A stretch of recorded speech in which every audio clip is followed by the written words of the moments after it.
1958 থেকে 2002 5টা ট্রফি, 5 প্রজন্মের স্বপ্ন, ঘাম আর অশ্রু। কিন্তু তারপর 24টা বছর শুধু অপেক্ষা আর হতাশা। এবার সেই যন্ত্রণার জবাব দিতেই উত্তর আমেরিকায় পা রাখছে ব্রাজিল, যে মাটিতে একবার তারা শিরোপা ঘরে তুলেছিল। ডাগআউটে এবার ক্লাব ফুটবলের এক কিংবদন্তি কার্লো আনচেলত্তি। তারকাদের এক সুতোয় বাঁধার শিল্পটা তার চেয়ে ভালো কেউ জানেন কিনা সন্দেহ। তবে বিশ্বকাপ আর ক্লাব ফুটবল এক নয়। এই চাপ সামলাতে পারবে তো ব্রাজিল কিংবা আনচেলত্তি? উত্তর খুঁজেছেন রায়হান রাসেল।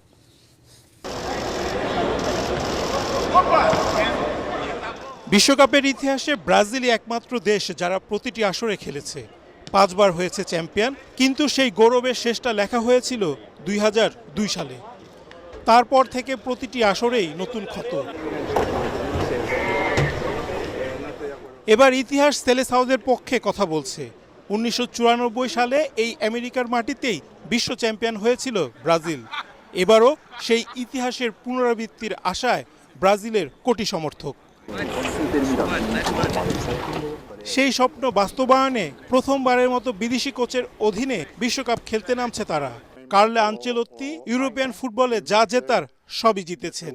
এটা সুবিধা নাকি একটা ফাঁদ, সেটা বিশ্বকাপ শেষ হলেই বোঝা যাবে। গোলপোস্টের নিচে আনচেলত্তির সেরা পছন্দ অ্যালিসন বেকারি, রক্ষণে মার্কিনহোস আর আর্সেনালের গ্যাব্রিয়েল জুটি যতটা শক্ত, বাস্তবে তার চেয়েও কঠিন।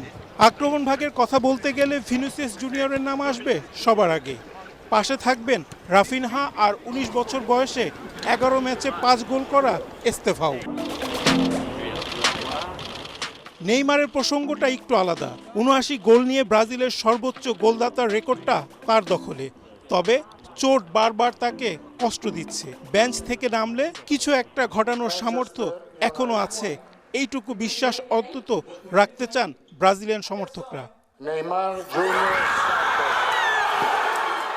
গ্রুপ সিতে ব্রাজিলের অভিযান শুরু হবে 14 জুন নিউ ইয়র্কের নিউ জার্সিতে, প্রতিপক্ষ মরক্কো।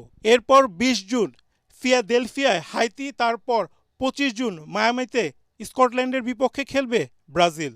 কাগজে কলমে সহজ দেখালেও বিশ্বকাপে সহজ বলে কিছুই নেই।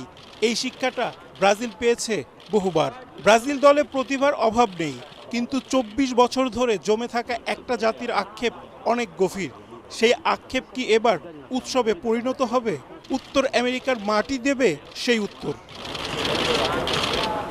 রায়হান রাসেল, এটিএন বাংলা।